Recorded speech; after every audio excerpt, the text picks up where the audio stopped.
but I think that it's healthy. It's healthy for individuals to go out and risk in new areas, but I don't think it's necessary to be successful in music.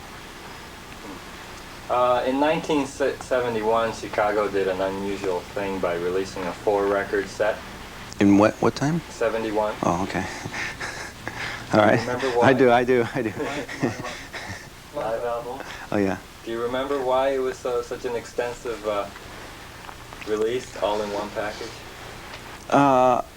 Yes, I remember why, and it had more to do with capturing the event. Apparently, at that time, no rock band had ever played Carnegie Hall, which was, you know, basically a temple of classical music.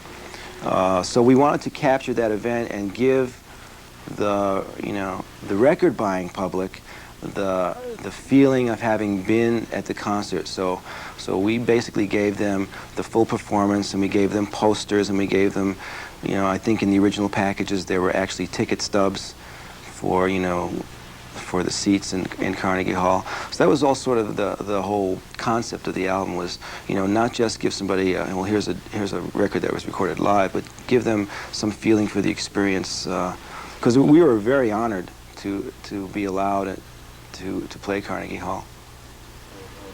So when you actually played it, there must have been a special thing about it. Yes, it was.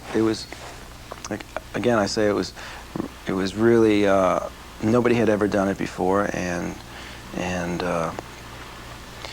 you know, there were some problems that we encountered playing in an auditorium that was built for acoustic instruments, and dragging in amplifiers, and, you know, and performing our music there. It was not the best sounding place I've ever been in, but it was truly an event, and it was a week-long situation, and they were all the concerts were sold out, and it was you know, something I won't forget. Chicago albums 1 through 11 didn't have any titles, but your 12th one did. Why break the tradition?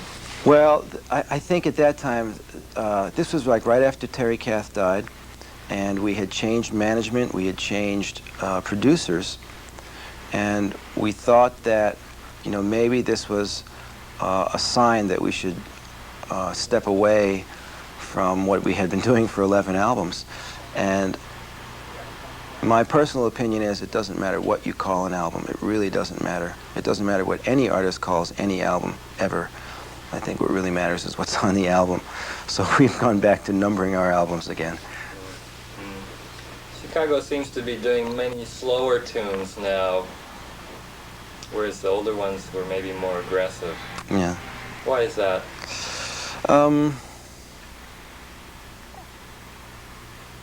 I don't really have a good answer for that.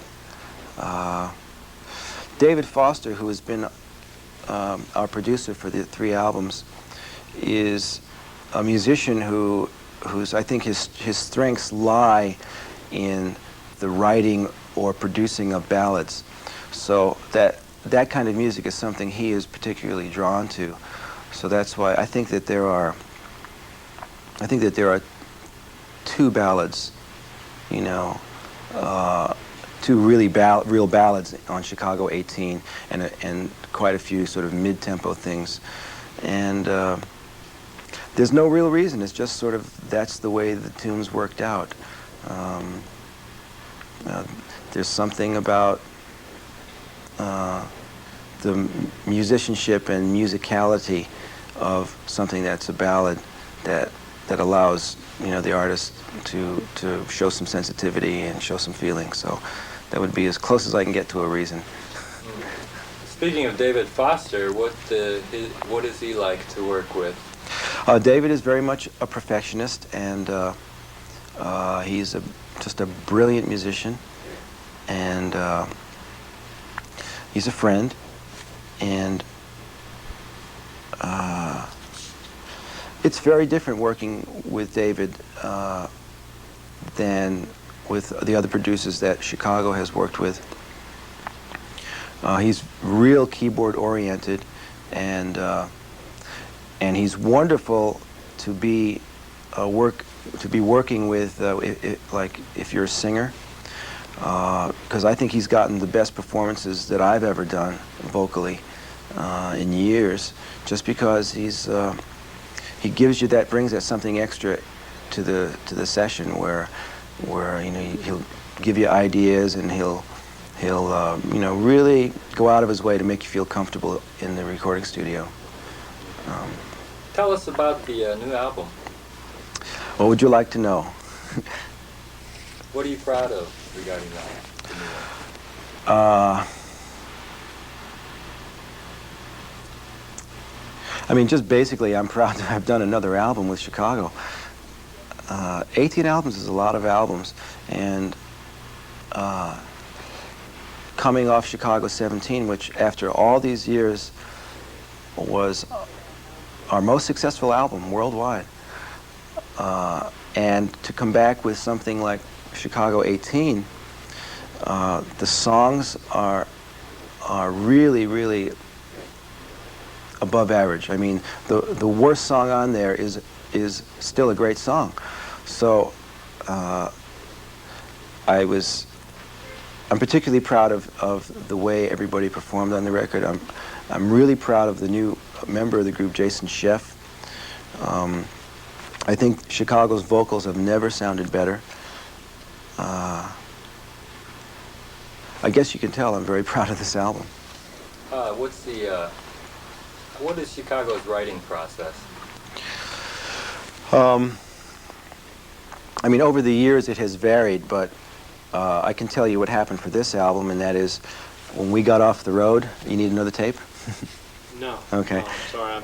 That's I'm okay. just resting my knees here. I'm looking Okay. at the monitor over there. When we got off the road in '85,